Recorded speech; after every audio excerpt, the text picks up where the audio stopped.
ਸਤਨਾਮ।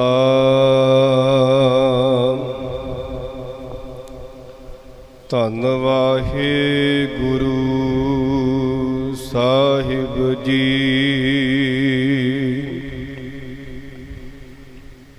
ਕਨ ਹਰ ਬੂੰਦ ਬਸੁਰੁ ਮਾਵਲ, ਕੁਸਮ ਬਸੰਤ ਗਨੰਤ ਨਾਵੈ। ਰਵ ਰਸ ਕਿਰਨ ਉਦਰ ਸਾਗਰ ਕੋ, ਗੰਗ ਤਰੰਗ ਅੰਤ ਕੋ ਪਾਵੈ। ਰੁਦਰ ਧਿਆਨ ਗਿਆਨ ਸਤਿਗੁਰ ਕੀ, ਕਬ ਜਨ ਭਲ ਉਨੇ ਜੋ ਗਾਵੈ। ਭਲੇ ਅਮਰਦਾਸ ਗੁਣ ਤੇਰੇ, ਤੇਰੀ ਉਪਮਾ ਤੋਹਿ ਬਨ ਆਵੈ। ਲੱਖ ਖੁਸ਼ੀਆਂ ਪਾਤਸ਼ਾਹੀਆਂ, ਜੇ ਸਤਿਗੁਰ ਨਦਰ ਕਰੇ। ਨਿਮਖ ਏਕ ਹਰ ਨਾਮ ਦੇ, ਮੇਰਾ ਮਨ ਤਨ ਸੀਤਲ ਹੋਏ। ਨਿਮਖ ਏਕ ਹਰ ਨਾਮ ਦੇ, ਮੇਰਾ ਮਨ ਤਨ ਸੀਤਲ ਹੋਏ। ਜੇਤਾ ਜੀਉ ਪਿੰਡ ਸਭ ਤੇਰਾ, ਤੂੰ ਅੰਤਰ ਜਾਮੀ ਪੁਰਖ ਭਗਵਾਨ। ਦਾਸਨ ਦਾਸ ਕਹੈ ਜਨ ਨਾਨਕ, ਜਿਹਾ ਤੂੰ ਕਰਾਹੇ ਤੇਹਾ ਹੋਂ ਕਰੀ ਵਖਿਆਨ। ਪਰਮ ਸਨਮਾਨਯੋਗ ਜੁਗ ਜੁਗ ਅਟਲ, ਚਵਰ ਛਤਰ ਤਖਤ ਸਿੰਘਾਸਨ ਦੇ ਮਾਲਕ, ਸ਼ਾਹੇ ਸ਼ਹਿਨਸ਼ਾਹ ਪਿਤਾ,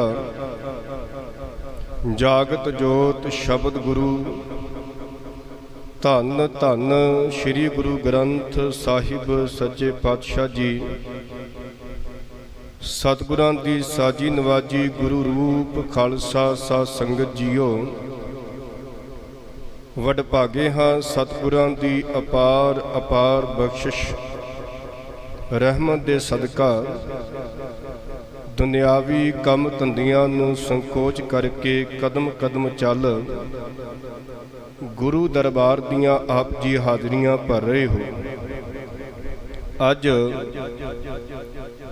ਬਿਰਧ ਬਾਬਾ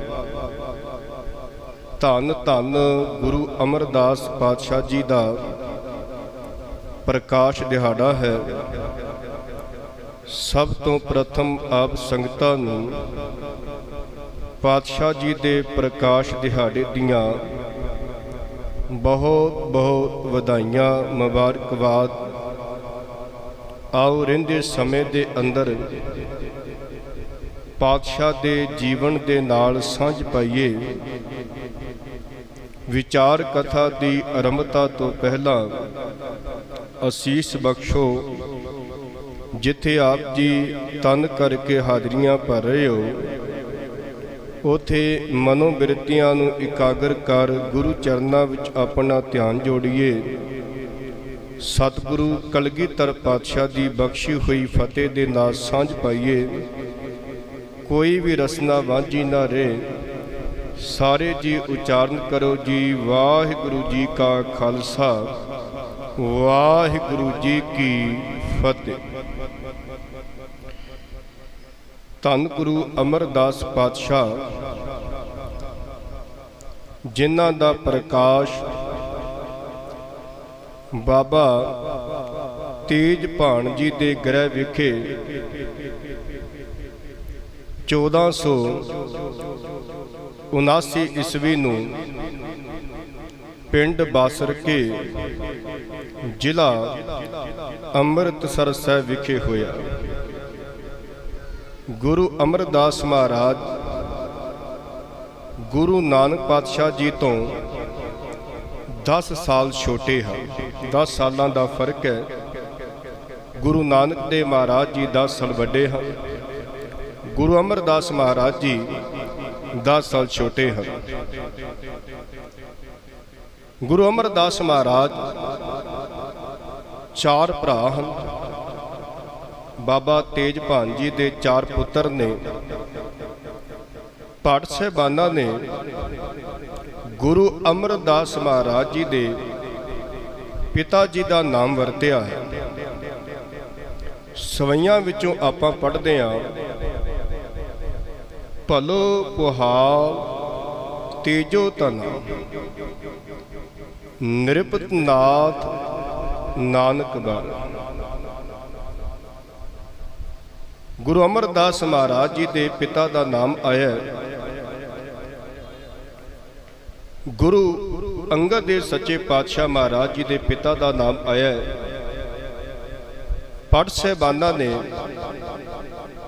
ਇਹ ਨਾਮ ਵਰਤੇ ਹਨ ਕਿਉਂਕਿ ਰੂਹਾਨੀਅਤ ਦੀ ਜਿਹੜੀ ਵਿਚਾਰ ਹੈ ਉਹ ਮਾਤਾ ਪਿਤਾ ਤੋਂ ਮਿਲੀ ਹੈ। ਉਹ ਵੱਖਰੀ ਗੱਲ ਹੈ ਕਿ ਉਹ ਰਸਤਾ ਭਾਵੇਂ ਠੀਕ ਨਹੀਂ ਸੀ, ਪਰ ਮਨਸ਼ਾ ਇਹੀ ਸੀ ਕਿ ਇਸ ਰਸਤੇ ਤੇ ਤੁਰ ਕੇ ਉਸ ਰੱਬ ਦੀ ਪ੍ਰਾਪਤੀ ਹੋ ਸਕੇ, ਉਸ ਮਾਲਕ ਨੂੰ ਮਿਲ ਸਕੀਏ, ਉਸ ਮਾਲਕ ਵਿੱਚ ਅਭੇਦ ਹੋ ਸਕੀਏ। ਮਨਸ਼ਾ ਕੇਵਲ ਇਹ ਸੀ। ਕਿਉਂਕਿ ਇਹ ਵੀ ਬੜਾ ਜ਼ਰੂਰੀ ਹੋ ਜਾਂਦਾ ਹੈ ਕਿ ਜਿਸ ਗੁਰੂ ਸਾਹਿਬਾਨ ਦਾ ਅਸੀਂ ਪ੍ਰਕਾਸ਼ ਦਿਹਾੜਾ ਮਨਾ ਰਹੇ ਹਾਂ, ਉਹਨਾਂ ਦਾ ਪਿਛੋਕੜ, ਉਹਨਾਂ ਦੇ ਭਰਾਵਾਂ ਦਾ ਨਾਮ ਸਭ ਤੋਂ ਵੱਡੇ ਨੇ ਗੁਰੂ ਅਮਰਦਾਸ ਮਹਾਰਾਜ ਜੀ। ਉਸ ਤੋਂ ਛੋਟੇ ਹਨ ਬਾਬਾ ਈਸ਼ਰ ਦਾਸ ਜੀ। ਉਸ ਤੋਂ ਛੋਟੇ ਹਨ ਬਾਬਾ ਖੇਮ ਰਾਏ ਜੀ। ਉਸ ਤੋਂ ਛੋਟੇ ਨੇ ਬਾਬਾ ਮਾਨਕ ਚੰਦ ਜੀ। ਅਸੀਂ ਜਦੋਂ ਇਤਿਹਾਸ ਵਾਚਦੇ ਹਾਂ, ਜਿਹੜੇ ਗੁਰੂ ਸਾਹਿਬਾਨ ਦੇ ਦੂਜੇ ਭਰਾ ਹਨ 3, ਅੱਗੋਂ ਉਹਨਾਂ ਜਿਹੜੇ ਪੁੱਤਰ ਹੋਏ ਹੈ ਉਹ ਵੀ ਰੂਹਾਨੀਅਤ ਜੀਵਨ ਕਮਾਉਣ ਵਾਲੇ ਹੋਏ। ਸਿੱਖ ਕੌਮ ਨੂੰ ਬਹੁਤ ਵੱਡੀ ਉਹਨਾਂ ਦੀ ਦੇਣ ਹੈ। ਗੁਰੂ ਦੀ ਸਿੱਖਿਆ ਵਿੱਚ ਰਹਿ ਕੇ ਉਹਨਾਂ ਨੇ ਆਪਣੇ ਜੀਵਨ ਨੂੰ ਬਤੀਤ ਕੀਤਾ ਹੈ। ਬਾਬਾ ਈਸ਼ਰ ਦਾਸ,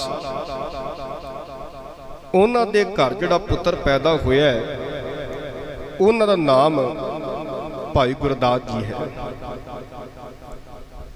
ਇਹ ਉਹੀ ਭਾਈ ਗੁਰਦਾਸ ਜੀ ਹੈ ਜਿਨ੍ਹਾਂ ਨੇ ਧੰਨ ਗੁਰੂ ਅਰਜਨ ਦੇਵ ਸੱਚੇ ਪਾਤਸ਼ਾਹ ਮਹਾਰਾਜ ਜੀ ਦੇ ਹੁਕਮ ਦੇ ਨਾਲ ਰਾਮਸਰ ਦੇ ਕਿਨਾਰੇ ਤੇ ਬੈਠ ਕੇ ਗੁਰੂ ਗ੍ਰੰਥ ਸਾਹਿਬ ਜੀ ਦੀ ਬੀੜ ਲਿਖੀ ਹੈ। ਇਹ ਉਹੀ ਭਾਈ ਗੁਰਦਾਸ ਸਾਹਿਬ ਜੀ ਨੇ ਜਿਨ੍ਹਾਂ ਨੇ ਸਿੱਖ ਜਗਤ ਦੀ ਝੋਲੀ ਵਿੱਚ ਕਵਿਤ ਪਾਏ ਹਨ, ਸਵਈਏ ਪਾਏ ਹਨ, ਦੋਹਰੇ ਪਾਏ ਹਨ, ਵਾਰਾਂ ਪਾਈਆਂ ਹਨ। ਉਹ ਯਾਦ ਰੱਖਣਾ, ਹਰਿਮੰਦਰ ਸਾਹਿਬ ਦੇ ਅੰਦਰ ਗੁਰਬਾਣੀ ਤੋਂ ਇਲਾਵਾ ਜੇ ਕਿਸੇ ਹੋਰ ਬਾਣੀ ਦਾ ਕੀਰਤਨ ਹੋ ਸਕਦਾ ਹੈ, ਉਹ ਭਾਈ ਨੰਦ ਲਾਲ ਜੀ ਦੀ ਰਚਨਾ ਦਾ ਤੇ ਭਾਈ ਗੁਰਦਾਸ ਸਾਹਿਬ ਜੀ ਰਚਨਾ ਦਾ ਹੋ ਸਕਦਾ ਹੈ। ਹੋਰ ਕਿਸੇ ਰਚਨਾ ਦਾ ਨਹੀਂ ਹੋ ਸਕਦਾ, ਕਿਉਂਕਿ ਇਹਨਾਂ ਰਚਨਾ ਵਿੱਚ ਰੂਹਾਨੀਅਤ ਹੈ, ਇਹਨਾਂ ਰਚਨਾ ਵਿੱਚ ਆਤਮਿਕ ਜੀਵਨ ਹੈ। ਇਸ ਰਚਨਾ ਦੇ ਵਿੱਚ ਪਰਮਾਤਮਾ ਤੱਕ ਪਹੁੰਚਣ ਦਾ ਉਪਦੇਸ਼ ਹੈ ਕਿ ਰੱਬ ਦੇ ਘਰ ਤੱਕ ਕਿਵੇਂ ਪਹੁੰਚਿਆ ਜਾ ਸਕਦਾ ਹੈ। ਇਸ ਕਰਕੇ ਇਹ ਆਗਿਆ ਦਿੱਤੀ ਗਈ ਪੰਥ ਵੱਲੋਂ ਕਿ ਭਾਈ ਗੁਰਦਾਸ ਸਾਹਿਬ ਦੀ ਰਚਨਾ ਦਾ ਕੀਰਤਨ ਤੇ ਭਾਈ ਨੰਦ ਲਾਲ ਦੀ ਰਚਨਾ ਦਾ ਕੀਰਤਨ ਜਿਹੜਾ ਹੈ ਉਹ ਕੀਤਾ ਜਾਵੇ। ਉਸ ਤੋਂ ਛੋਟੇ ਭਰਾਤਾ ਜਿਹੜੇ ਹਨ ਬਾਬਾ ਖੇਮ ਰਾਏ ਜੀ, ਉਹਨਾਂ ਦੇ ਘਰ ਜਿਹੜਾ ਪੁੱਤਰ ਪੈਦਾ ਹੋਇਆ ਹੈ ਉਹਨਾਂ ਦਾ ਨਾਮ ਬਾਬਾ ਸਾਮਨ ਮੱਲ ਹੈ। ਸਿੱਖੀ ਦਾ ਬੜਾ ਪ੍ਰਚਾਰ ਕੀਤਾ। ਜਦੋਂ ਗੋਇੰਦਵਾਲ ਸਾਹਿਬ ਦੀ ਧਰਤੀ ਤੇ ਇਮਾਰਤਾਂ ਦਾ ਕੰਮ ਸ਼ੁਰੂ ਹੋਇਆ ਨਾ, ਕਿਉਂਕਿ ਉਦੋਂ ਲੱਕੜਾਂ ਦੀ ਬੜੀ ਜ਼ਰੂਰਤ ਪੈਂਦੀ ਸੀ, ਲੱਕੜਾਂ ਦੀ ਵਰਤੋਂ ਕੀਤੀ ਜਾਂਦੀ ਸੀ, ਤੇ ਇਹ ਜਿਹੜੀਆਂ ਲੱਕੜਾਂ ਲਿਆਉਣ ਦਾ ਜਿਹੜਾ ਕੰਮ ਸੀ ਹਰੀਪੁਰ ਦੇ ਇਲਾਕੇ ਤੋਂ ਇਹ ਬਾਬਾ ਸਾਵਨ ਮਲ ਜੀ ਨੇ ਕੀਤਾ ਸੀ। ਸਿੱਖੀ ਦਾ ਪ੍ਰਚਾਰ ਕੀਤਾ। ਹਰੀਪੁਰ ਦਾ ਰਾਜਾ ਬੜਾ ਪ੍ਰਭਾਵਿਤ ਹੋਇਆ ਸੀ ਕਿ ਇਹ ਸਿੱਖ ਐਸਾ ਹੈ, ਇਹਦਾ ਗੁਰੂ ਕੈਸਾ ਹੋਵੇਗਾ। ਉਹ ਆਪਣੀਆਂ ਰਾਣੀਆਂ ਸਮੇਤ, ਆਪਣੇ ਵਜ਼ੀਰਾਂ ਸਮੇਤ, ਦਾਸੀਆਂ ਦੇ ਨਾਲ, ਦਾਸਾਂ ਦੇ ਨਾਲ ਹਰੀਪੁਰ ਦੇ ਇਲਾਕੇ ਤੋਂ ਚੁੱਲ ਕੇ ਉਹ ਰਾਜਾ ਗੋਇੰਦਵਾਲ ਸਾਹਿਬ ਆਇਆ ਸੀ। ਧੰਨ ਗੁਰੂ ਅਮਰਦਾਸ ਮਹਾਰਾਜ ਜੀ ਦਰਸ਼ਨ ਕੀਤੇ। ਇੱਥੇ ਇੱਕ ਘਟਨਾ ਵਾਪਰਦੀ ਹੈ। ਜਦੋਂ ਮਹਾਰਾਜ ਜੀ ਨੇ ਇਹ ਐਲਾਨ ਕੀਤਾ ਸੀ ਕਿ ਭਾਈ ਜਿਹੜਾ ਵੀ ਗੁਰੂ ਦਰਬਾਰ ਵਿੱਚ ਆਵੇ ਉਹਦੇ ਸਾਦੇ ਕੱਪੜੇ ਪਹਿਨੇ ਹੋਣ, ਕਿਉਂਕਿ ਗੁਰੂ ਦੇ ਚਰਨਾਂ ਵਿੱਚ ਅਸੀਂ ਕੁਝ ਲੈਣ ਵਾਸਤੇ ਆਉਣਾ ਹੈ, ਖੱਟਣ ਵਾਸਤੇ ਆਉਣਾ ਹੈ। ਪਹਿਰਾਵਾ ਵੀ ਸਾਦਾ ਬੜਾ ਜ਼ਰੂਰੀ ਹੈ ਕਿ ਮਨ ਨਾ ਭਟਕੇ। ਔਰ ਅਗਲੀ ਗੱਲ ਜਿਹੜੀ ਮਹਾਰਾਜ ਨੇ ਕੀਤੀ ਸੀ ਉਹ ਇਹ ਕੀਤੀ ਸੀ ਕਿ ਗੁਰੂ ਦਰਬਾਰ ਵਿੱਚ ਕੋਈ ਘੁੰਡ ਕੱਢ ਕੇ ਨਾ, ਕਿਉਂਕਿ ਜਿਹੜਾ ਘੁੰਡ ਹੈ ਉਹ ਬੇਗਾਨਿਆਂ ਤੋਂ ਕੱਢਿਆ ਜਾਂਦਾ ਤੇ ਗੁਰੂ ਬੇਗਾਨਾ ਨਹੀਂ ਹੈ। ਗੁਰੂ ਤੇ ਪਿਤਾ ਹੈ, ਗੁਰੂ ਤੇ ਪਰਮਾਤਮਾ ਹੈ। ਤੇ ਪਿਤਾ ਤੋਂ ਕਾਹਦੀ ਸ਼ਰਮ ਹੁੰਦੀ ਹੈ? ਕਦੇ ਬੱਚੀ ਨੇ ਆਪਣੇ ਪਿਤਾ ਦੇ ਅੱਗੇ ਵੀ ਘੁੰਡ ਕੱਢਿਆ, ਕਦੇ ਪਿਤਾ ਦੇ ਅੱਗੇ ਕਿਤੇ ਬੱਚੀ ਨੇ ਸ਼ਰਮ ਕੀਤੀ, ਕਦੇ ਆ ਕੇ ਗੁਰੂ ਸਾਹਿਬ ਤੇ ਪਿਤਾ ਸਮਾਨ ਨੇ। ਮਹਾਰਾਜ ਕਹਿੰਦੇ ਇੱਥੇ ਘੁੰਡ ਕੱਢ ਕੇ ਨਹੀਂ ਆਉਣਾ। ਹਰੀਪੁਰ ਰਾਜੇ ਦੀ ਰਾਣੀ ਘੁੰਡ ਕੱਢ ਕੇ ਆ ਗਈ ਸੀ। ਮਰਨ ਆਖਿਆ ਕਮਲੀ ਨੂੰ ਪਤਾ ਨਹੀਂ ਹੈ ਕਿ ਗੁਰੂ ਘਰ ਦੀ ਮਰਿਆਦਾ ਕੀ ਹੈ। ਘੁੰਡ ਨਹੀਂ ਕੱਢਣਾ, ਸਿਰ ਜ਼ਰੂਰ ਢੱਕਣਾ ਹੈ। ਅਸੀਂ ਕਈ ਵਾਰ ਗੁਰੂ ਦਰਬਾਰ ਵਿੱਚ ਵੀ ਇਦਾਂ ਸਮਝ ਲੈਂਦੇ ਹਾਂ ਖਲੋਤੇ ਬੈਠੇ ਕਿ ਅਸੀਂ ਕਿਤੇ ਹੋਰ ਪਾਸੇ ਖਲੋਤੇ ਹੋਏ। ਵਾਰ-ਵਾਰ ਕਹਿਣਾ ਪੈਂਦਾ ਹੈ ਸਿਰ ਕੱਜ ਲਓ, ਸਿਰ ਕਵਰ ਕਰ ਲਓ, ਢੱਕ ਕੇ ਆਓ ਸਿਰ। ਅਸੀਂ ਲਿਖਿਆ ਹੋਇਆ ਵੀ ਨਹੀਂ ਪੜ੍ਹਦੇ, ਪੁੱਛਦੇ ਵੀ ਨਹੀਂ ਕਿਸੇ ਤੋਂ ਕਿ ਗੁਰੂ ਦੇ ਚਰਨਾਂ ਵਿੱਚ ਕਿਵੇਂ ਆਈਦਾ ਹੈ। ਗੁਰੂ ਦੇ ਚਰਨਾਂ ਵਿੱਚ ਆਉਣਾ, ਹੱਥ ਪੈਰ ਚੰਗੀ ਤਰ੍ਹਾਂ ਧੋ ਕੇ, ਜੇ ਪੈਰ ਧੋਣੇ ਨੇ ਤੇ ਆਪਣੀ ਸੋਕਸ ਜਰਾਬਾਂ ਉਤਾਰਨੀਆਂ ਪੈਣਗੀਆਂ। ਗੁਰੂ ਦਰਬਾਰ ਵਿੱਚ ਜਰਾਬਾਂ ਪਾ ਕੇ ਵੀ ਨਹੀਂ ਆਉਣਾ, ਸੋਕਸ ਪਾ ਕੇ ਨਹੀਂ ਆਉਣਾ। ਪੈਰ ਚੰਗੀ ਤਰ੍ਹਾਂ ਧੋ ਕੇ, ਹੱਥ ਧੋ ਕੇ ਗੁਰੂ ਦੇ ਚਰਨਾਂ ਵਿੱਚ ਆਉਣਾ, ਬੜੀ ਸੁਚਮਤਾ ਦੇ ਨਾਲ। ਇੱਥੇ ਆ ਕੇ ਆਪਣੀ ਸੁਰਤੀ ਨੂੰ ਇਕਾਗਰ ਕਰਕੇ ਗੁਰੂ ਦੇ ਚਰਨਾਂ 'ਚ ਬੈਠਣਾ ਹੈ। ਮਹਾਰਾਜ ਨੇ ਇੰਨੇ ਬੋਲ ਕਹੇ ਸਨ, ਪ੍ਰਭ ਜੀ ਬਸੈ ਸਾਧ ਕੀ ਰਸਨਾ। ਉਹ ਰਾਣੀ ਕਮਲੀ ਹੋ ਗਈ ਸੀ, ਜੰਗਲ ਵਿੱਚ ਚਲੇ ਗਈ, ਵਾਲ ਖਿਲਾਰ ਲਏ, ਕੋਈ ਸੁੱਧ ਬੁੱਧ ਨਹੀਂ। ਉਹ ਅੱਗੇ ਫਿਰ ਸਾਖੀ ਚਲੀ ਜਾਂਦੀ ਹੈ ਕਿ ਇੱਕ ਸਿੱਖ ਸੀ ਸੱਚਨ ਸੱਚ, ਇੱਕ ਵਾਰ ਉਹਦੇ ਤੇ ਹਮਲਾ ਕੀਤਾ ਤੇ ਗੁਰੂ ਅਮਰਦਾਸ ਮਹਾਰਾਜ ਨੂੰ ਆ ਕੇ ਦੱਸਿਆ ਤੇ ਮਹਾਰਾਜ ਨੇ ਆਖਿਆ ਸੀ ਆ ਖੜਾਨ ਲੈ ਜਾਈਂ, ਉਹਦੇ ਸਿਰ ਦੇ ਉੱਤੇ ਰੱਖ ਦੇਈਂ, ਛੁਆ ਦੇਈਂ, ਉਹਦਾ ਕਮਲਾਪਣ ਚਲਿਆ ਜਾਏਗਾ। ਉਹਨੇ ਇਦਾਂ ਹੀ ਕੀਤਾ। ਦੁਆਰੇ ਜੰਗਲ ਵਿੱਚ ਲੱਕੜਾਂ ਲੈਣ ਵਾਸਤੇ ਗਿਆ, ਉਹ ਖੜਾਂ ਉਹਦੇ ਸਿਰ ਤੇ ਛੁਹਾ ਦਿੱਤੀ, ਉਹ ਠੀਕ ਹੋ ਗਈ, 9/9 ਹੋ ਗਈ। ਗੁਰੂ ਦੇ ਦਰਬਾਰ ਵਿੱਚ ਲੈ ਕੇ ਆਇਆ। ਮਹਾਰਾਜ ਕਹਿੰਦੇ ਅੱਜ ਤੋਂ ਤੁਹਾਨੂੰ ਇੱਕ ਨਵਾਂ ਰਿਸ਼ਤਾ ਹੈ ਪਤੀ ਤੇ ਪਤਨੀ ਦਾ। ਮਹਾਰਾਜ ਨੇ ਉਹਨਾਂ ਨੂੰ ਪ੍ਰਚਾਰਕ ਥਾਪ ਦਿੱਤਾ। ਸੱਚਨ ਸੱਚ ਨਾਮ ਕਰਕੇ ਉਹ ਫੇਮਸ ਹੋਏ, ਮਸ਼ਹੂਰ ਹੋਏ ਗੁਰੂ ਘਰ ਦੇ ਅੰਦਰ। ਇਹ ਸਾਖੀ ਹੈ ਕਿ ਗੁਰੂ ਦੇ ਚਰਨਾਂ ਵਿੱਚ ਆਉਣਾ ਹੈ, ਸਾਦਾ ਪਹਿਰਾਵਾ, ਸਿਰ ਕੱਜ ਕੇ ਆਉਣਾ, ਘੁੰਡ ਕੱਢ ਕੇ ਨਹੀਂ ਆਉਣਾ। ਇਹ ਹਰੀਪੁਰ ਰਾਜੇ ਦਾ ਜਿਹੜਾ ਪ੍ਰੇਮ ਗੁਰੂ ਅਮਰਦਾਸ ਮਹਾਰਾਜ ਨੇ ਪਿਆ, ਇਹ ਭਾਈ ਸਾਵਨ ਮਲ ਕਰਕੇ ਪਿਆ ਸੀ। ਤੇ ਭਾਈ ਸਾਵਨ ਮਲ ਬਾਬਾ ਖੇਮ ਰਾਏ ਜੀ ਦਾ ਪੁੱਤਰ ਸੀ, ਗੁਰੂ ਅਮਰਦਾਸ ਮਹਾਰਾਜ ਦੇ ਭਰਾਤੇ ਦਾ ਪੁੱਤਰ ਸੀ। ਸਭ ਤੋਂ ਛੋਟਾ ਜਿਹੜਾ ਭਰਾ ਸੀ ਗੁਰੂ ਅਮਰਦਾਸ ਮਹਾਰਾਜ ਜੀ ਦਾ, ਮਾਨਕ ਚੰਦ। ਇਹ ਯਾਦ ਰੱਖਣਾ, ਇੱਕ ਮਾਨਕ ਚੰਦ ਗੁਰੂ ਅਮਰਦਾਸ ਮਹਾਰਾਜ ਦਾ ਭਰਾ ਹੋਇਆ, ਇੱਕ ਮਾਨਕ ਚੰਦ ਗੁਰੂ ਅਮਰਦਾਸ ਮਹਾਰਾਜ ਦਾ ਸਿੱਖ ਹੋਇਆ। ਛੋਟਾ ਭਰਾਤਾ ਹੈ ਭਾਈ ਮਾਨਕ ਚੰਦ, ਉਹਦੇ ਘਰ ਪੁੱਤਰ ਹੋਇਆ ਬਾਬਾ ਜੱਸੂ। ਬਾਬਾ ਜੱਸੂ ਦੇ ਵੱਲ ਗੁਰੂ ਅੰਗਦ ਦੇ ਮਹਾਰਾਜ ਦੀ ਪੁੱਤਰੀ ਬੀਬੀ ਅਮਰੋ ਜੀ ਵਿਆਹੀ ਹੋਈ, ਜਿਨ੍ਹਾਂ ਤੋਂ ਗੁਰੂ ਅਮਰਦਾਸ ਮਹਾਰਾਜ ਨੇ ਬਾਣੀ ਸੁਣ ਕੇ ਗੁਰੂ ਅੰਗਦ ਦੇ ਮਹਾਰਾਜ ਜੀ ਦੇ ਚਰਨਾਂ ਵਿੱਚੋਂ ਇੱਕ ਭਾਈ ਮਾਨਕ ਚੰਦ ਉਹ ਹੈ, ਜਦੋਂ ਗੋਇੰਦਵਾਲ ਸਾਹਿਬ ਦੀ ਧਰਤੀ ਤੇ ਬੌਲੀ ਸਾਹਿਬ ਦਾ ਨਿਰਮਾਣ ਕੀਤਾ ਜਾ ਰਿਹਾ ਸੀ ਨਾ, ਸਾਰੀ ਖੁਦਵਾਈ ਹੋਈ, ਮਿੱਟੀ ਪੁੱਟੀ ਗਈ, ਬਾਹਰ ਕੱਢੀ ਗਈ,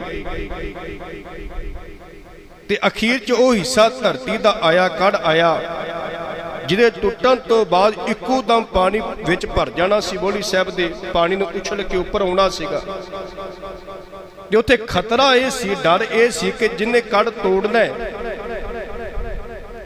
ਉਹਦਾ ਬਚਣਾ ਜਿਹੜਾ ਹੈ ਅਸੰਭਵ ਹੈ, ਉਹ ਬਚ ਨਹੀਂ ਸਕੇਗਾ। ਤੇ ਭਾਈ ਮਾਨਕ ਚੰਦ ਨੇ ਸਤਿਗੁਰੂ ਤੋਂ ਆਗਿਆ ਮੰਗੀ, ਮਹਾਰਾਜ ਕਿਰਪਾ ਕਰੋ ਇਹ ਕੱਢ ਮੈਂ ਤੋੜਾਂਗਾ। ਸ਼ੈਣੀ ਹਥੋੜਾ ਲੈ ਕੇ ਉਤਰ ਗਿਆ ਥੱਲੇ।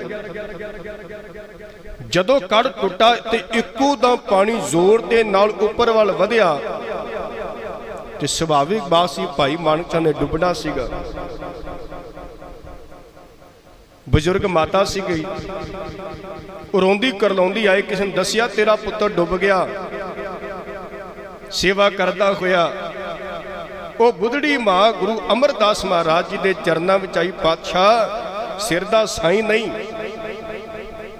ਪੁੱਤਰ ਦੇ ਆਸਰੇ ਜੀ ਰਹੀ ਸਾਂ, ਅੱਜ ਉਹ ਵੀ ਡੁੱਬ ਗਿਆ।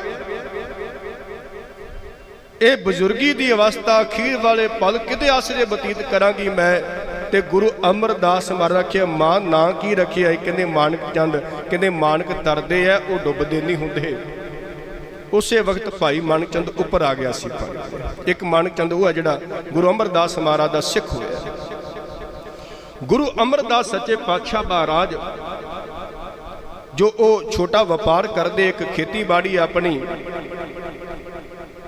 ਤੇ ਹਰੇਕ ਸਾਲ ਜਦੋਂ ਕਿਤੇ ਸਮਾਂ ਲੱਗਦਾ ਹੈ ਹਰਿਦੁਆਰ ਗੰਗਾ ਤੇ ਨਹਾਉਣ ਵਾਸਤੇ ਜਾਂਦੇ ਹੈ। ਇੱਕ ਮਨ ਦੀ ਵਿਚਾਰ ਹੈ ਕਿ ਉੱਥੇ ਨਹਾਤਿਆਂ, ਇਸ਼ਨਾਨ ਕੀਤਿਆਂ ਪਾਪ ਉਤਰ ਜਾਂਦੇ ਹੈ, ਰੱਬ ਦੇ ਘਰ ਦਾ ਰਸਤਾ ਮਿਲਦਾ ਹੈ। ਇਤਿਹਾਸ ਕਹਿੰਦਾ ਹੈ ਕਿ 19 ਵਾਰ ਹਰਿਦੁਆਰ ਗੰਗਾ ਤੇ ਨਹਾਉਣ ਵਾਸਤੇ ਗਏ, ਪਰ ਮਨ ਦਾ ਸਕੂਨ ਨਹੀਂ ਮਿਲਿਆ। ਇਹ ਯਾਦ ਰੱਖਣਾ, ਰੱਬੀ ਬਾਣੀ ਦਾ ਇੱਕ ਬਚਨ ਹੈ ਭਗਤ ਕਬੀਰ ਸਾਹਿਬ ਜੀ ਦਾ, ਕਬੀਰ ਗੰਗਾ ਤੀਰ ਜੋ ਘਰ ਕਰੇ, ਪੀਵੇ ਨਿਰਮਲ ਨੀਰ, ਬਿਨ ਹਰ ਭਗਤ ਨਾ ਮੁਕਤ ਹੋਏ, ਇਉਂ ਕਹਿ ਰਮੇ ਕਬੀਰ। ਕਹਿੰਦੇ ਭਾਵੇਂ ਗੰਗਾ ਦੇ ਕਿਨਾਰੇ ਤੇ ਤੁਸੀਂ ਘਰ ਪਾ, ਗੰਗਾ ਹੀ ਦਾ ਪਾਣੀ ਹੀ ਤੁਸੀਂ ਪੀਓ, ਗੰਗਾ ਵਿੱਚ ਹੀ ਇਸ਼ਨਾਨ ਕਰੋ, ਤੁਸੀਂ ਦਿਨ ਰਾਤ ਗੰਗਾ ਦੇ ਪਾਣੀ ਵਿੱਚ ਰਹੋ, ਇਦਾਂ ਨਹੀਂ ਮੁਕਤੀ ਮਿਲਣੀ। ਮੁਕਤੀ ਤੇ ਰੱਬ ਦਾ ਨਾਮ ਜਪਿਆ ਹੀ ਮਿਲਣੀ। ਕਿਤੇ ਪਾਣੀ ਵੀ ਕਿਸੇ ਨੂੰ ਮੁਕਤ ਕਰ ਸਕਿਆ? ਇਹ ਪਾਣੀ ਨੇ ਮੁਕਤੀ ਨਹੀਂ ਦੇਣੀ, ਮੁਕਤੀ ਤੇ ਰੱਬ ਦੇ ਨਾਮ ਨੇ ਦੇਣੀ ਹੈ। ਜੇ ਪਾਣੀ ਨੇ ਮੁਕਤੀ ਦੇਣੀ ਹੁੰਦੀ ਤੇ ਪਾਣੀ ਵਿੱਚ ਰਹਿਣ ਵਾਲੇ ਜੀਵ ਕਦੋਂ ਦੇ ਮੁਕਤ ਹੋ ਜਾਂਦੇ, ਕਦੋਂ ਦੇ ਤਰ ਜਾਂਦੇ ਹੋ। ਜਲ ਕੇ ਮਜਨ ਜੇ ਗਤ ਹੋਵੇ, ਨਿਤ ਨਿਤ ਮੇਂਢਕ ਨਹਾਵੇ, ਜੈਸੇ ਮੇਂਢਕ ਤੈਸੇ ਓਏ ਨਰ, ਫਿਰ ਜੋਨੀ ਆਵੇ। ਡੱਡੂ ਤਿਰੰਦੇ ਪਾਣੀ ਵਿੱਚ, ਉਹ ਵੀ ਵਾਰ-ਵਾਰ ਜੂਨਾਂ ਵਿੱਚ ਆ ਰਿਹਾ, ਮਨੁੱਖ ਨਹਾ ਕੇ ਫਿਰ ਵਾਰ-ਵਾਰ ਜੂਨਾਂ ਵਿੱਚ ਆ ਰਿਹਾ, ਗਤੀ ਨਹੀਂ ਹੋ ਰਹੀ, ਪਾਰ ਉਤਾਰਾ ਨਹੀਂ ਹੋ ਰਿਹਾ। ਬ੍ਰਹਮਚਾਰੀ ਮਿਲਿਆ, ਗੁਰੂ ਅਮਰਦਾਸ ਮਹਾਰਾਜ ਨੇ ਸੇਵਾ ਕੀਤੀ, ਬੜਾ ਪ੍ਰਸੰਨ ਹੋਇਆ। ਉਹਨੇ ਆਖਿਆ ਬੜੀ ਨਿਮਰਤਾ ਹੈ, ਬੜੀ ਭਾਵਨਾ ਰੱਖਦਾ ਹੈ, ਤੇਰਾ ਗੁਰੂ ਕੌਣ ਹੈ? ਕਹਿੰਦੇ ਗੁਰੂ ਦੀ ਭਾਲ ਵਿੱਚ ਹਜੇ ਗੁਰੂ ਮਿਲਿਆ ਨਹੀਂ, ਪਰ ਹਰਿਦੁਆਰ ਮੈਂ ਜਾਣਾ ਗੰਗਾ ਤੇ ਨਹਾਉਣ ਵਾਸਤੇ। ਕਹਿੰਦੇ ਤੇਰਾ ਗੰਗਾ ਤੇ ਨਹਾਇਆ ਕੀ ਕਰੇਗਾ? ਗੁਰੂ ਤੇ ਤੂੰ ਧਾਰਨ ਕੀਤਾ ਨਹੀਂ ਹੈ। ਤੇ ਜਿਹਨੇ ਗੁਰੂ ਨਾ ਧਾਰਨ ਕੀਤਾ ਹੋਵੇ ਉਹਨੂੰ ਨਗੂਰਾ ਕਿਹਾ ਜਾਂਦਾ ਹੈ, ਤੇ ਨਗੂਰੇ ਬੰਦੇ ਦਾ ਤੇ ਨਾਂ ਲੈਣਾ ਵੀ ਬੁਰਾ ਹੈ। तू ते सेवा की, प्रशादा पानी छकाया ही, सब कुछ भ्रष्ट कर दिता मेरा। तू मन नूं सट वजी। रब्बी बाणी विचों समझिए, महाराज कहंदे है जेड़ा मनुख गुरु मंत्र तो वंझ है, जिन्हें अपनी जिंदगी दे विच गुरु नूं धारण नहीं कीता, वो किदां दा इंसान है। गुर मंत्र हिनसै जो प्राणी, त्रिगंत जन्म भ्रष्टन है। कूकर है, सूकर है, गर्दब है, काक है, सरपन है, तुलखल है। जेड़ा इंसान गुरु के मंत्र तो वांझा है, सतगुरु तो टुटिया होया, सतगुरु दे लड़ नहीं लग्या आके, पातशाह कहंदे है वो समझो कि कुत्ते की जून विच है, सूर की जून विच है, गधे की जून विच है, कां की जून दे विच है, सप की जून दे विच है। इन्हां दे बराबर होर कुछ भी नहीं है। धन गुरु अंगद दे सच्चे पातशाह महाराज कहंदे है जे सो चंदा उगवे सूरज चढ़े हजार, एते चानन होंदिया गुर बिन घोर अंधार। कहते जिथे मर्जी तू भज लई, बाहर जिन्ना मर्जी चानना होवे, रोशनी जिन्नी मर्जी होवे, आत्मिक जीवन च उदम तेरे चानना आवेगा जिदन तू गुरु दे लड़ लग जाएगा, सतगुरु दे चरनी जुड़ जाएगा। एक बचन तुहाडे नाल आसा की वार बाणी विचों साझा करन लगा, तवज्जो दे के सुनियो। आपां कई बार कहने आ कि फलाना ते बंदा गुरु नाल नहीं जुड़िया, गुरु वाला नहीं बनिया, पर उहदे कोल ते सब कुछ ही है, किसी चीज़ की कोई कमी नहीं है, कोठियां कारां सब कुछ उहदे कोल है। सच जानी जेड़ा आनंद ते सुख सुकून मन नूं गुरु दे चरनां विच आके मिलना, वो कोठियां कारां दे विचों धन दौलत दे विचों मनुख नूं नहीं मिल सकदा। गुरु नानक दे महाराज ने उदाहरण दिती है, नानक गुरु ना चेतनी मन अपने सुचेत। जिहड़े गुरु नूं चेते नहीं करते, अपने मन विच बड़े चतुर ने, मैनूं की लोड़ है गुरु वाला बनन दी, मैनूं की लोड़ है गुरुद्वारे जाण दी, मेरे कोल सब कुछ ते है, ये मेरी अपनी सियाणप करके ते सब कुछ मिलिया है। याद रखना, दाता उन्हां नूं अपने घर विच एंट्री नहीं दिंदा, कहंदे ये ते दातां विच ही रुझ गया, मैनूं ते कदे चेते याद ही नहीं करता, वो अपने घर विच उहनूं प्रवान ही नहीं करता। नानक गुरु ना सुंझे अंदर खेत, खेते अंदर छुटिया, कहो नानक सो नाहा, फलियां फुलियां बपड़े भी तन विच सुआ। कहंदे तिलां दे जिहड़े बीज हन वो जमीन च बीजे जाते हैं, फलियां लगदियां ने, जिन्हां फलियां विच तिल हुंदे उन्हां नूं वढ के किसान अपने घर लै जांदा है। जिन्हां फलियां तिलां दी थां स्वाह पई हुंदी है, बाहरों ते बड़े सोहणे लगदे हो, सब कुछ है, पर किसान उन्होंने खेतों में छड्डदा, कई उन्होंने खसम बन जाते हैं, मालक उन्होंने अपने घर में लैके नहीं जाता। याद रखना, जिहड़ा गुरु तो वांझा रह जाता है, गुरु तो विहूणा रह जाता है, मालक उन्होंने अपने घर थां कोई नहीं, जगह कोई नहीं दिंदा। गुरु अमरदास महाराज नूं पता चल गया, अंदर नूं सट वजी, मिलन वास्ते तड़फ भी उदन ही पैदा होती है जिदन ये पता लग जाए तू विछड़िया हो। फिर एक एक पल कढ़ना बड़ा औखा हो जाता है। ते भाई मानक चंद दा पुत्र बाबा जस्सू ते बाबा जस्सू दे घर बीबी अमरो जी विआही हुई है। वो अमृत वेले उठदी, वेखो कैसा जीवन होवेगा कि धीआं बच्चियां अमृत वेले उठ के सतगुरु की बाणी गाउंदियां ने। किन्नी बाणी याद होवेगी, उठ के गुरु नानक की बाणी गा रही है अपने कन्नां दे नाल। गुरु अमरदास महाराज ने सुनिया, आखिया धीए इस बाणी ने मैनू सुकून दिता है, इस बाणी ने मैनू आनंद दिता है। ये बाणी सुन के मैनू आ जागी है, ये जिदी बाणी मैनू उहदे चरनां विच लै जाती। ਬੀਬੀ ਅਮਰੋ ਨੇ ਕਿਹਾ ਸੀ, ਪਿਤਾ ਜੀ ਇਹ ਬਾਣੀ ਤੇ ਗੁਰੂ ਨਾਨਕ ਦੀ ਉਹ ਤੇ ਸੱਚਖੰਡ ਪਿਆਨਾ ਕਰ ਗਏ, ਪਰ ਉਹਨਾਂ ਦੀ ਜਗ੍ਹਾ ਉਹਨਾਂ ਦੀ ਥਾਂ ਮੇਰੇ ਪਿਤਾ ਗੁਰੂ ਅੰਗਦ ਦੇਵ ਸੱਚੇ ਪਾਤਸ਼ਾਹ ਮਹਾਰਾਜ ਜੀ ਬਿਰਾਜੇ ਹੋਏ ਹੈ, ਕਹਿੰਦੇ ਉਹਨਾਂ ਦੇ ਕੋਲ ਲੈ ਜਾਵੇ। ਬੀਬੀ ਅਮਰੋ ਧੰਨ ਗੁਰੂ ਅਮਰਦਾਸ ਮਹਾਰਾਜ ਜੀ ਨੂੰ ਗੁਰੂ ਅੰਗਦ ਦੇਵ ਮਹਾਰਾਜ ਜੀ ਦੇ ਚਰਨਾਂ ਵਿੱਚ ਲੈ ਜਾਂਦੇ ਹੈ। ਯਾਦ ਰੱਖਣਾ ਉਦੋਂ ਬਜ਼ੁਰਗੀ ਦੀ ਅਵਸਥਾ ਹੈ, 61-62 ਸਾਲਾਂ ਦੀ ਉਮਰ ਹੈ ਗੁਰੂ ਅਮਰਦਾਸ ਮਹਾਰਾਜ ਦੀ। ਜਿਸ ਉਮਰੇ ਜਾ ਕੇ ਬੰਦਾ ਹਾਰ ਮੰਨ ਲੈਂਦਾ ਹੁਣ ਨਹੀਂ ਕੁਝ ਮੇਰੇ ਕੋਲ ਹੋਵੇਗਾ, ਹੁਣ ਤੇ ਗੁਰਦੁਆਰੇ ਜਾਣਾ ਵੀ ਔਖਾ ਹੈ, ਸੇਵਾ ਕਰਨੀ ਤੇ ਬੜੀ ਦੂਰ ਦੀ ਗੱਲ ਹੈ। ਠੀਕ ਹੈ, ਬਾਬਾ ਫਰੀਦ ਸਾਹਿਬ ਨੇ ਆਖਿਆ, ਫਰੀਦਾ ਕਾਲੀ ਜਿਨੀ ਨਾ ਰਾਵਿਆ ਧੋਲੀ ਰਾਵੈ ਕੋਏ, ਕਰ ਸਾਈਂ ਸੋ ਪਿਰੜੀ ਰੰਗ ਨਵੇਲਾ ਹੋਏ। ਇਹ ਜਵਾਨੀ ਦੀ ਉਮਰ ਹੈ, ਤੂੰ ਰੱਬ ਨੂੰ ਚੇਤੇ ਕਰ ਲੈ। ਜੇ ਜਵਾਨੀ ਵੇਲੇ ਨਹੀਂ ਜੁੜ ਪਾਇਆ ਤੇ ਬੁਢੇਪੇ ਵਿੱਚ ਜੁੜਨਾ ਬੜਾ ਔਖਾ ਜੇ। ਉਸ ਮਾਲਕ ਨਾਲ ਪ੍ਰੇਮ ਪਾ ਜਿਨ ਇੰਨਾ ਕੁਝ ਤੈਨੂੰ ਦਿੱਤਾ ਹੈ।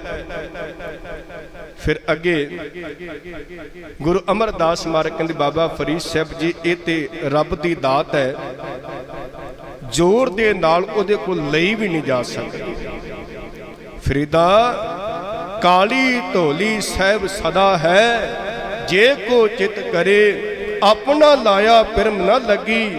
ਜੇ ਲੋਚੈ ਸਭ ਕੋਏ ਇਹ ਪਿਰਮ ਪਿਆਲਾ ਖਸਮ ਕਾ, ਜੈ ਭਾਵੈ ਤਾਂ ਦੇ। ਇਹ ਤੇ ਰੱਬ ਦੀ ਦਾਤ ਹੈ, ਕੀ ਪਤਾ ਕਿਹੜੀ ਉਮਰੇ ਉਠਾ ਕੇ ਝੋਲੀ ਵਿੱਚ ਪਾ ਦੇ। ਉਹਦਾ ਸ਼ੁਕਰ ਕਰਨਾ ਚਾਹੀਦਾ ਮਾਲਕ ਦਾ। ਬਜ਼ੁਰਗੀ ਅਵਸਥਾ ਵਿੱਚ ਆਏ, 12 ਸਾਲ ਸਤਿਗੁਰੂ ਦੇ ਚਰਨਾਂ ਵਿੱਚ ਰਹਿ ਕੇ ਸੇਵਾ ਕੀਤੀ ਹੈ। 12 ਸਾਲ ਬੜਾ ਕੁਝ ਕੰਨਾਂ ਨਾਲ ਸੁਣਿਆ, ਲੋਕਾਂ ਨੇ ਬੜਾ ਕੁਝ ਕਿਹਾ। ਜੇ ਸੱਚੇ ਗੁਰੂ ਦੀ ਸੇਵਾ ਮਿਲ ਜਾਏ ਫਿਰ ਲੋਕਾਂ ਦੀ ਪਰਵਾਹ ਨਹੀਂ ਕਰੀ। ਜੋ ਗੁਰੂ ਅੰਗਦ ਦੇਵ ਮਹਾਰਾਜ ਨੇ ਕਿਹਾ ਨਾ, ਜਾਲੋ ਐਸੀ ਰੀਤ ਜਿਤ ਮੈਂ ਪਿਆਰਾ ਵਿਸਰੈ, ਨਾਨਕ ਸਾਈ ਭਲੀ ਪ੍ਰੀਤ ਜੇ ਸਹਿਬ ਸੇਤੀ ਪਤ ਰਹਿ। ਨਾਤਾ ਮਾਲਕ ਦੇ ਚਰਨਾਂ ਨੂੰ ਹੋਵੇ, ਕੋਈ ਕੁਝ ਕਵੇ, ਕੋਈ ਨਿੰਦਿਆ ਕਰੇ, ਕੋਈ ਬਰਿਆਈ ਕਰੇ, ਮਨ ਜੋੜ ਕੇ ਸੁੱਤ ਜੋੜ ਕੇ ਗੁਰੂ ਦੀ ਸੇਵਾ ਕਰਦੇ ਰਹਿਣਾ ਚਾਹੀਦਾ ਹੈ, ਫਿਰ ਉਹ ਮੁਕਾਮ ਹਾਸਲ ਹੁੰਦਾ ਹੈ। ਜੁਲਾਈ ਤੇ ਜੁਲਾਈ ਨੇ ਕਿਹਾ ਸੀ, ਜੋ ਸੇਵਾ ਪ੍ਰਵਾਨ ਹੋਣ ਲੱਗੀ ਨਾ ਗੁਰੂ ਅਮਰਦਾਸ ਮਹਾਰਾਜ ਜੀ ਦੀ, ਤੇ ਅੰਮ੍ਰਿਤ ਵੇਲੇ ਬਿਆਸਾ ਦਰਿਆ ਤੋਂ ਜਲ ਭਰ ਕੇ ਲੈ ਕੇ ਆਏ ਤੇ ਖੱਡੀ ਨਾਲ ਪੈਰ ਅੜਿਆ ਤੇ ਡਿੱਗ ਗਏ, ਪਰ ਗਾਗਰ ਨਹੀਂ ਡਿੱਗਣ ਦਿੱਤੀ, ਪਾਣੀ ਰੁੜਨ ਨਹੀਂ ਦਿੱਤਾ। ਤੇ ਜੁਲਾਈ ਨੇ ਕਿਹਾ ਸੀ ਇਹ ਅਮਰੂ ਨਥਾਵਾ ਹੋਏਗਾ, ਉਹਨੂੰ ਚੈਨ ਨਹੀਂ, ਕੁੜਮਾਂ ਦੇ ਘਰ ਬੈਠਾ 2 ਰੋਟੀਆਂ ਦੀ ਖਾਤਰ, ਪਰ ਕੀ ਸੀ ਪਤਾ ਉਹ ਤੇ ਅੰਦਰ ਦੀ ਖੁਰਾਕ ਲੈਣ ਵਾਸਤੇ ਬੈਠਾ। ਉਹ ਤੇ ਨਾਮ ਬਾਣੀ ਦਾ ਭੁੱਖ ਹੈ, ਉਹ ਤੇ ਆਤਮਿਕ ਜੀਵਨ ਦੀ ਪ੍ਰਾਪਤੀ ਵਾਸਤੇ ਗੁਰੂ ਦੇ ਚਰਨਾਂ ਵਿੱਚ ਆ ਕੇ ਡਿੱਗਾ। ਗੁਰੂ ਅੰਗਦ ਦੇਵ ਮਹਾਰਾਜ ਨੇ ਉਸ ਦੇ ਘੁੱਟ ਕੇ ਗਲਵਕੜੀ ਵਿੱਚ ਲੈ ਕੇ ਕਿਹਾ ਸੀ, ਇਸ ਦਿਨ ਦੀ ਉਡੀਕ ਵਿੱਚ ਬੈਠਾ ਸਾਂ। ਸੱਚ ਜਾਣੋ, ਕੇਵਲ 12 ਹੀ ਜਿੱਤ ਪ੍ਰਾਪਤ ਨਹੀਂ ਕੀਤੀ, ਕਿਤੇ ਪਟ ਸਲ ਦੀ ਤੁਸੀਂ ਬਾਣੀ ਪੜ੍ਹੋ। ਇਹ ਬਚਨ ਕਹਿ ਕੇ ਮੈਂ ਸਮਾਪਤੀ ਵੱਲ ਆਉਣਾ। ਪਟ ਸਲ ਜੀ ਕਹਿੰਦੇ, ਜਦੋਂ ਗੁਰੂ ਅਮਰਦਾਸ ਮਹਾਰਾਜ ਗੁਰਤਾ ਗੱਦੀ ਤੇ ਬੈਠਦੇ ਐ, ਸੱਚ ਜਾਣੋ ਉਹਨਾਂ ਨੇ ਅੰਦਰ ਦੇ ਵਿਕਾਰਾਂ ਉੱਤੇ ਵੀ ਕਾਬੂ ਪਾਇਆ ਤੇ ਜਿੱਤ ਹਾਸਲ ਕੀਤੀ ਹੈ। ਕਿਵੇਂ ਜਿੱਤ ਹਾਸਲ ਕੀਤੀ ਹੈ? ਉਹਨਾਂ ਨੇ ਸੋਈਆਂ ਦੇ ਵਿੱਚ ਕਿਹਾ, ਪਹਿਰ ਸਮਾਦ ਸਨਾਹਾ ਗਿਆਨ ਹੈ ਆਸਣ ਚੜ੍ਹੇ। ਕਹਿੰਦੇ ਉਹਨਾਂ ਨੇ ਸਮਾਦ ਰੂਪੀ ਸਨਾ, ਉਹ ਲੋਹੇ ਦਾ ਸੰਜੋਗ ਹੁੰਦਾ ਹੈ ਜਿਹਨੂੰ ਪਹਿਨ ਕੇ ਮੈਦਾਨੇ ਜੰਗ ਵਿੱਚ ਜਾਇਆ ਜਾਂਦਾ ਹੈ। ਕਹਿੰਦੇ ਸਮਾਧੀ ਰੂਪੀ ਜਿਹੜੀ ਸੰਜੋਗ ਹੈ ਉਹ ਗੁਰੂ ਅਮਰਦਾਸ ਮਹਾਰਾਜ ਨੇ ਪਹਿਨੀ।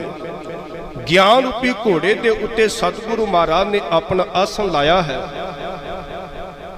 ਧਰਮ ਤਨਖ ਕਰ ਗਹਿਓ, ਧਰਮ ਰੂਪੀ ਜਿਹੜਾ ਧਨੁਖ ਹੈ ਗੁਰੂ ਅਮਰਦਾਸ ਮਹਾਰਾਜ ਜੀ ਨੇ ਆਪਣੇ ਕਰ ਕਮਲਾਂ ਦੇ ਵਿੱਚ ਫੜਿਆ ਹੋਇਆ। ਦੁੱਖ ਫੜਿਆ ਮਹਾਰਾਜ ਜੀ ਨੇ। ਭਗਤ ਸੀਲੇ ਸਰ ਲੜਿਓ। ਸਤਿਗੁਰੂ ਸੱਚੇ ਪਾਤਸ਼ਾਹ ਮਹਾਰਾਜ ਨੇ ਭਗਤੀ ਦਾ ਜਿਹੜਾ ਸੁਭਾਅ ਹੁੰਦਾ, ਭਗਤ ਹਮੇਸ਼ਾ ਠੰਡਾ ਸੁਭਾਅ ਰੱਖਦੇ ਆ, ਸੀਲ ਸੁਭਾਅ ਰੱਖਦੇ ਆ। ਸੀਲ ਸੁਭਾਅ ਰੂਪੀ ਉਹ ਤੀਰ ਚਲਾਉਂਦੇ ਪਏ ਆ ਵਿਕਾਰਾਂ ਦੇ ਉੱਤੇ, ਕਾਮ ਦੇ ਉੱਤੇ, ਕ੍ਰੋਧ ਦੇ ਉੱਤੇ, ਲੋਭ ਦੇ ਉੱਤੇ, ਹੰਕਾਰ ਦੇ ਉੱਤੇ ਤੀਰ ਚਲਾ ਰਹੇ ਆ। ਗੁਰੂ ਅਮਰਦਾਸ ਮਹਾਰਾਜ ਜੀ ਭੈ ਨਿਰਭਉ ਉਸ ਅਕਾਲ ਪੁਰਖ ਵਾਹਿਗੁਰੂ ਦੇ ਚਰਨਾਂ ਨਾਲ ਜੁੜੇ ਆ। ਆਪਣੇ ਅੰਦਰ ਨਿਰਮਲ ਭਉ ਰੱਖਿਆ ਉਸ ਅਕਾਲ ਪੁਰਖ ਵਾਹਿਗੁਰੂ ਦਾ, ਹੋਰ ਕਿਸੇ ਦਾ ਭੈ ਅੰਦਰ ਨਹੀਂ ਰੱਖਿਆ। ਭੈ ਨਿਰਭਉ ਹਰ ਅਟਲ ਮਨ ਸ਼ਬਦ ਉਸ ਅਕਾਲ ਪੁਰਖ ਵਾਹਿਗੁਰੂ ਮਾਲਕ ਨੂੰ ਆਪਣੇ ਮਨ ਦੇ ਵਿੱਚ ਵਸਾਇਆ ਕਰ ਨੇਜਾ ਗਏ। ਸਮਝ ਲਓ ਕਿ ਇਹ ਨੇਜਾ ਗੁਰੂ ਅਮਰਦਾਸ ਮਹਾਰਾਜ ਨੇ ਗੜ ਦਿੱਤਾ ਹੈ। ਕਾਮ ਕ੍ਰੋਧ ਲੋਭ ਮੋਹ ਅਪਤ ਪੰਜ ਦੂਤ ਵਿਖੰਡਿਓ। ਇਹਨਾਂ ਪੰਜਾਂ ਦੂਤਾਂ ਨੂੰ ਮਹਾਰਾਜ ਨੇ ਨਾਸ਼ ਕਰ ਦਿੱਤਾ, ਪਰੇ ਸੁੱਟ ਦਿੱਤਾ।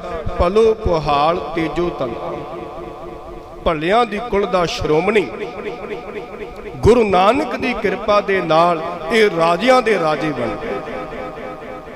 ਦੁਰਗੋ ਦਾਸ ਨੇ ਕਿਹਾ ਸੀ ਨਾ ਕਿ ਮਹਾਰਾਜ ਤੁਹਾਡੇ ਚਰਨ ਦਾ ਮੈਂ ਪਦਮ ਵੇਖਿਆ, ਜਾਂ ਤੇ ਆਪ ਚੱਕਰਵਰਤੀ ਰਾਜੇ ਬਣੋਗੇ ਜਾਂ ਐਸੇ ਮਹਾਂਪੁਰਖ ਤੁਸੀਂ ਬਣੋਗੇ, ਵੱਡੇ ਵੱਡੇ ਰਾਜੇ ਤੁਹਾਡੇ ਚਰਨਾਂ 'ਚ ਆ ਕੇ ਝੁਕਿਆ ਕਰਨਗੇ। ਦੋਵਾਂ ਵਿੱਚੋਂ ਇੱਕ ਗੱਲ ਤੇ ਮਹਾਰਾਜ ਜੀ ਵਾਪਰੇਗੀ, ਬਾਕੀ ਉਹ ਵਾਪਰੀ ਪਟਾ ਨਿਕਿਆ। ਪਲੋ ਪੁਹਾਲ ਤੇਜੋ ਧਨਾ ਨਿਰਪਨਾਥ ਨਾਨਕ ਬਰ। ਗੁਰੂ ਨਾਨਕ ਦੇ ਵਰ ਦੇ ਨਾਲ ਬਖਸ਼ ਦੇ ਨਾਲ ਆਪ ਰਾਜਿਆਂ ਦੇ ਰਾਜੇ ਬਣ ਗਏ। ਗੁਰੂ ਅਮਰਦਾਸ ਸਾਚੋ ਸਲ ਭਾਨ ਤੈ ਦਲ ਜਿੱਤੋ ਇਮ ਜੁਧ ਕਰ। हे ਗੁਰੂ ਅਮਰਦਾਸ ਮਹਾਰਾਜ ਪਟ ਸਲ ਕਹਿੰਦਾ ਤੁਸੀਂ ਐਵੇਂ ਜੁੱਧ ਕਰਕੇ ਇਸ ਦਲ ਨੂੰ ਜਿੱਤ ਲਿਆ, ਵਿਕਾਰਾਂ ਨੂੰ ਤੁਸੀਂ ਹਰਾ ਦਿੱਤਾ ਹੈ, ਤੁਹਾਡੀ ਮਹਿਮਾ ਤੇ ਗਾਈ ਨਹੀਂ ਜਾ ਸਕਦੀ। ਭਲੇ ਅਮਰਦਾਸ ਗੁਣ ਤੇਰੇ, ਤੇਰੀ ਉਪਮਾ ਤੋਹੇ ਬਨਾ। ਇੱਕ ਜਗ੍ਹਾ ਭੱਟ ਸਾਹਿਬਾਨ ਕਹਿੰਦੇ ਗੁਰੂ ਅਮਰਦਾਸ ਕੀ ਅਕਥ ਕਥਾ ਹੈ, ਇੱਕ ਜੀ ਕਛ ਕਹੀ ਨਾ ਜਾਏ। ਗੁਰੂ ਅਮਰਦਾਸ ਮਹਾਰਾਜ ਜੀ ਦੀ ਅਕਥ ਕਥਾ ਹੈ, ਇੱਕ ਰਸਨਾ ਦੇ ਨਾਲ ਅਸੀਂ ਉਹਨਾਂ ਦੀ ਮਹਿਮਾ ਨੂੰ ਬਿਆਨ ਨਹੀਂ ਕਰ ਸਕਦੇ, ਉਹਨਾਂ ਦੀ ਵਡਿਆਈ ਅਸੀਂ ਗਾ ਨਹੀਂ ਸਕਦੇ। ਧੰਨ ਗੁਰੂ ਅਮਰਦਾਸ ਮਹਾਰਾਜ ਇਹ ਦੱਸਦੇ ਕਿ ਭਾਈ ਸਿੱਖੋ, ਉਮਰ ਕੋਈ ਹੋਵੇ ਗੁਰੂ ਅੱਗੇ ਆ ਕੇ ਤਰਲਾ ਲੋ ਕੇ ਮਹਾਰਾਜ ਆਪਣੇ ਚਰਨਾਂ ਨਾਲ ਸਾਨੂੰ ਤੂੰ ਜੋੜ ਦੇ, ਆਪਣੇ ਦਰ ਘਰ ਦੀ ਸੇਵਾ ਤੂੰ ਬਖਸ਼ ਦੇ। ਕਿਤੇ ਇਸ ਤਰ੍ਹਾਂ ਸੇਵਾ ਕਰਨੀ ਆ ਜਾਏ ਜਿਵੇਂ ਸੇਵਾ ਗੁਰੂ ਅਮਰਦਾਸ ਮਹਾਰਾਜ ਨੇ ਆਪ ਮਾਰ ਕੇ ਕੀਤੀ, ਆਪਣਤ ਨੂੰ ਮਿਟਾ ਕੇ ਸੇਵਾ ਕੀਤੀ ਗੁਰੂ ਚਰਨਾਂ ਵਿੱਚ ਜੁੜ ਕੇ। ਕਿਤੇ ਇਸ ਤਰ੍ਹਾਂ ਸੇਵਾ ਕਰਨੀ ਆ ਜਾਏ। ਸਤਿਗੁਰੂ ਕਹਿੰਦੇ ਏਦਾਂ ਸੇਵਾ ਕਰੇਗਾ ਮਾਲਕ ਦੇ ਚਰਨਾਂ 'ਚ ਤੂੰ ਪ੍ਰਵਾਨ ਹੋ ਜਾਏਗਾ। ਅੱਜ ਧੰਨ ਗੁਰੂ ਅਮਰਦਾਸ ਸੱਚਾ ਪਾਤਸ਼ਾਹ ਮਹਾਰਾਜ ਉਹਨਾਂ ਦਾ ਪ੍ਰਕਾਸ਼ ਦਿਹਾੜਾ ਆਪਾਂ ਮਨਾ ਰਹੇ। ਗੁਰੂ ਦੇ ਚਰਨਾਂ ਵਿੱਚ ਬੈਠ ਕੇ ਸਤਿਗੁਰੂ ਦੇ ਕੋਲੋਂ ਸੇਵਾ ਦੀ ਦਾਤ, ਭਰੋਸੇ ਦੀ ਦਾਤ, ਸਿਦਕ ਦੀ ਦਾਤ ਮੰਗੀਏ, ਗੁਰੂ ਕੋਲੋਂ ਅੰਮ੍ਰਿਤ ਦੀ ਦਾਤ ਮੰਗੀਏ। ਫਿਰ ਇਹ ਲੋਕ ਸੁਖੀਏ ਪਰਲੋਕ ਸਹੇਲੇ, ਨਾਨਕ ਹਰ ਪ੍ਰਭ ਆਪੇ ਮੇਲੇ ਵਾਲੀ ਜ਼ਿੰਦਗੀ ਦੀ ਅਵਸਥਾ ਬਣ ਸਕਦੀ ਹੈ। ਪਾਤਸ਼ਾਹ ਜੀ ਕਿਰਪਾ ਕਰਨ, ਸਰਬਾ ਸੰਗਤਾਂ ਦੀਆਂ ਆਪਣੇ ਚਰਨਾਂ ਵਿੱਚ ਹਾਜ਼ਰੀਆਂ ਪ੍ਰਵਾਨ ਕਰਨ। ਗੁਰਸਿੱਖੀ ਜੀਵਨ, ਨਾਮ ਦੀਆਂ ਦਾਤਾਂ, ਤੰਦਰੁਸਤੀ ਦੀਆਂ ਦਾਤਾਂ ਪਾਤਸ਼ਾਹ ਜੀ ਬਖਸ਼ਿਸ਼ ਕਰਨ। ਸੋ ਇੰਨੀਆਂ ਬੇਨਤੀਆਂ ਦਾਸਰੇ ਦੀਆਂ ਪ੍ਰਵਾਨ ਕਰਨੀਆਂ ਜੀ। ਬੁਲਾਓ ਗੁਰ ਫਤਿਹ ਆਖੋ ਜੀ। ਵਾਹਿਗੁਰੂ ਜੀ ਕਾ ਖਾਲਸਾ, ਵਾਹਿਗੁਰੂ ਜੀ ਕੀ ਫਤਿਹ।